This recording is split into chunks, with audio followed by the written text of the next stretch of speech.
How's it going? Welcome back to the CCH Critters Conservation and Hiking Podcast. We are here for episode 2. I'm joined with Amelia and our special guest, Flo. We have a really exciting podcast to catch up with all of the latest things that have been going on between Amelia and I, and we also have some really exciting things to ask Flo and talk with him about. So if you want to learn about greenhouses and how that's been incorporated into the herp culture, you're going to hear that from Flo. We're going to talk about a research paper with amphibian eyes, like with their vision with UV. We're going to get in a little bit of chats about the 240 gallon. Amelia's going to talk about some of her frogs, and we have all kinds of really cool stuff tonight. So I'm really excited. I'm super pumped for this episode. But Flo, thanks for joining us. And why don't you introduce yourself to the woods and forest community? Yeah, thank you guys. So my name is Flo. I'm from Germany and I'm a reptile keeper. Yeah, go ahead and just explain to the viewers about what you just told us with all the greenhouse work that you do, and you could dive into like greenhouse boys and just what you keep and different things like that. Okay. So should I make it like a bigger story or just a short answer? What's better for you guys? I think whatever you're comfortable with. I can edit, so I can clip out whatever you don't want and whatever you want. So however long you want to make it, we're very thankful for whatever you want to contribute. All right. So I guess I will start like at the beginning of my reptile keeping journey. So I'm keeping reptiles now for like 12 years, and I think with all of us, it started for me, it started with insects, to be honest. And then it's basically pretty much started with chameleons. And then from there, I wanted to work my way up to bigger animals and varanids and maybe caimans or something like that one day. So I was like 8 years into the hobby, and I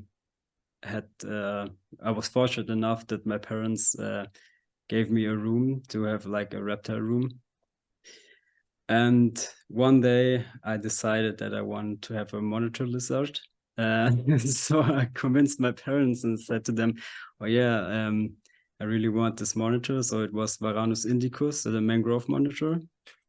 And I said to them, so yeah, look, it's only get like this big, so 50 centimeters, which is totally bullshit. It gets way bigger. And they were like, yeah, okay, read about it, you can have it. And then we built like a big enclosure. It was like 2 by 2 by 2 meters. So I don't know how big it is in feet, to be honest. About And 6 feet. yeah, okay. So 6 feet by 6 feet by 6 feet. And I got two animals, babies at this time. And I kept them in there. One sadly died. I made a big mistake because he burrowed under his water bowl and it basically crushed him. So that's a stupid mistake, to be honest. And then I had only one left, and she grew up and got bigger and bigger and bigger. At the end, she was like 1.5 meters, so a pretty big animal. And it was super cool to feed her and interact with her. But then this was the first time I felt guilt keeping an animal this size and in the closure. Maybe for some people it's big. For me, it was like it was not the perfect environment, to be honest. It was too small. I thought I could do much better when she would be in a bigger enclosure. And yeah, I had friends that have a lot of room. So I made the decision to rehome her because I didn't feel comfortable to house her in this setup.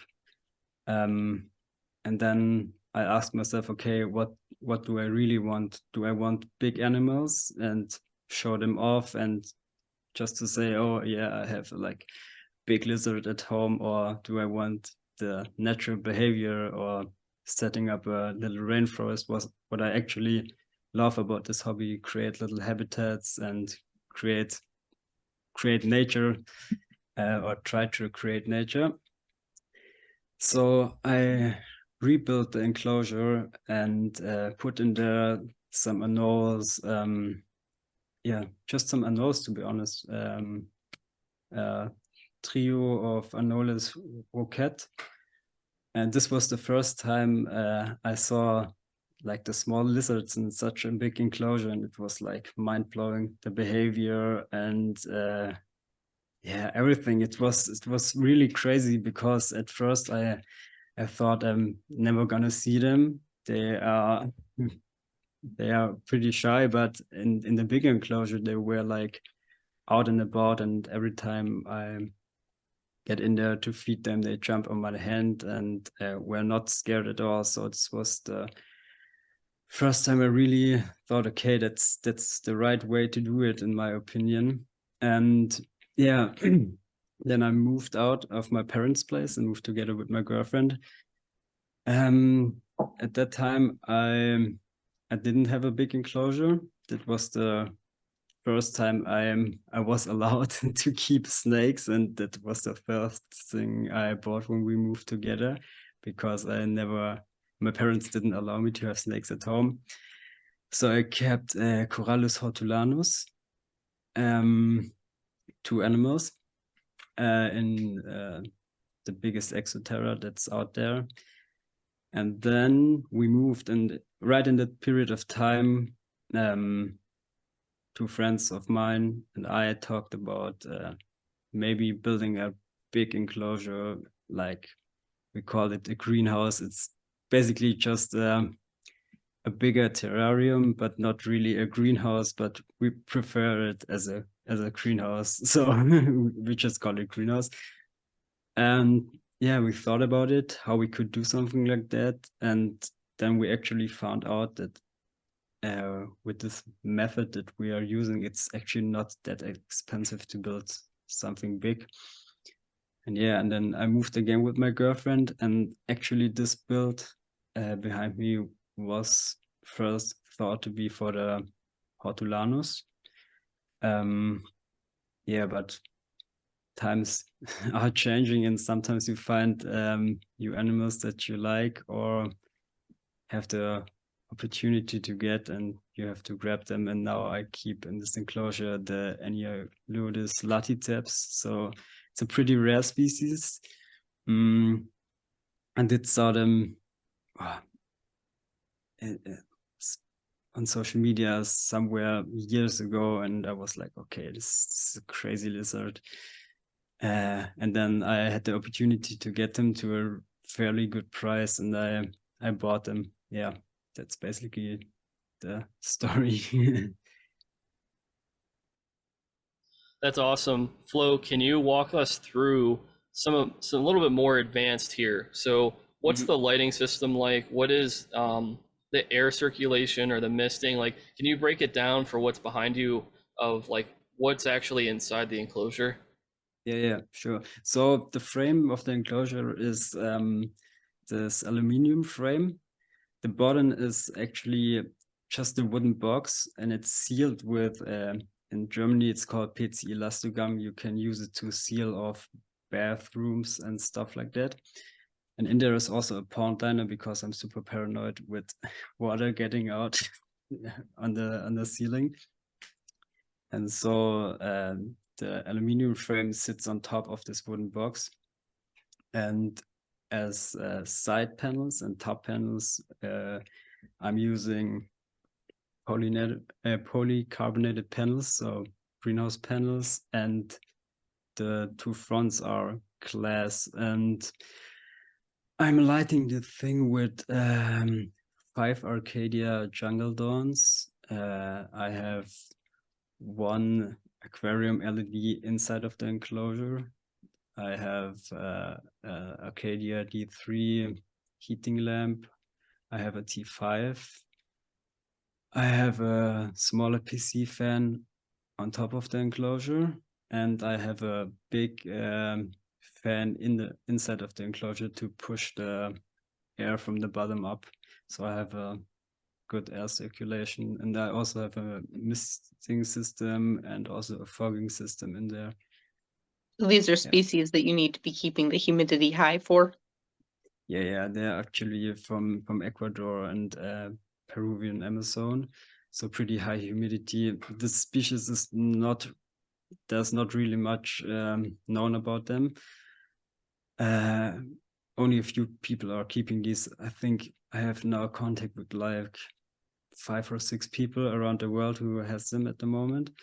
And we are trying to figure stuff out. And yeah, at the moment I'm keeping them at around 80 to 100% humidity, so pretty high. And the temperatures are like between 30 and 20 degrees. So the greenhouse is 3 meters high, and that way I have a crazy amount of temperature fluctuation because our apartment is not that warm. And that's a little bit of an issue because normally they needed a bit warmer, what we think. Yeah, but they're pretty happy in there. A lot of keepers that they say to me that mine are very active compared to theirs. So I think there's something I'm doing right. I completely agree. So explain to me a little bit more about the lighting system. Now, you said you have only UVB. Do you have any LED on there other than like the night light behind you? No, the jungle tones, the Arcadia, these are the LEDs I have, and the aquarium LED. But so the problem with the height of the enclosure is that the light is actually not penetrating down to the bottom, and that's a big issue that I when I would rebuild it, I would do it a little bit different, maybe do it in front of a window or something like that, so I can catch natural sunlight as well, because it's a crazy amount of electricity that you need to use to light up this enclosure properly. That's a little bit of a difficulty, to be honest. Yeah, we'll get in and talk about that a little bit with some plans I have for my enclosure. It might encourage or maybe give you some ideas. But I also want to know, like, so what's up? Like, what's the deal with all the plants? Is that native? Like, are they all native to where the animal's from, or are they just kind of your idea on creating a forest or a jungle that you'd want to see? So I'm a plant lover. Therefore, it's a little bit hard to make a biotope habitat. But so every plant in there is from South America, but not specifically from Ecuador or Panama. Yeah, like I said, it's a little bit hard because I love the plants, but I could never put in there something from Asia. That is just not something for me. Yeah, so not 100% biotope, but with new plants I'm adding, I looked at there from that area. So what are some inverts that you have in the tank? Is there any, like, is there any source of like invertebrates, or is it just plants and the animals? No, it's fully bioactive. So it's isopods, springtails, and what I think it's a really important invert in there is earthworms. So I think they're doing a great job with loosening up the soil, bringing air to the soil, and yeah, so a lot of inverts in there. There's some small spiders and stuff like that as well. Yeah. Did the spiders get it? variety? Oh, I'm sorry. Go ahead, Amelia.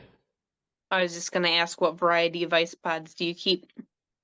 It's like the white isopods, the small ones, the orange isopods, and panda isopods. So some of them are for food. For the Lepidophyma smithii is also in there. At the beginning, I had like this crazy outbreak of isopods. They are like breeding like absolutely maniac and eating plants, even though I feed them protein and stuff. So I bought the Lipitofema actually to prevent the isopods from overpopulating. So that worked actually pretty good. So now everything is under control. I had that happen with one of my tanks that I'm working on right now for bumblebee walking toads. I had some whiteout isopods in there that I started with like a dozen in June, and then they started eating up all the plants while I was waiting for the tank to grow out. And I was like, well, this is defeating the purpose. And so I actually pulled them out and replaced them with dwarf whites a couple of weeks ago, and I counted over 100 that I had pulled out. So just within a few months, they multiplied like crazy. It's amazing how they do that. Yeah, it's crazy. I can understand it because most of the people I know, they don't have the issue with crazy overpopulating, but it's like the second time that happened to me that it's getting out of hand.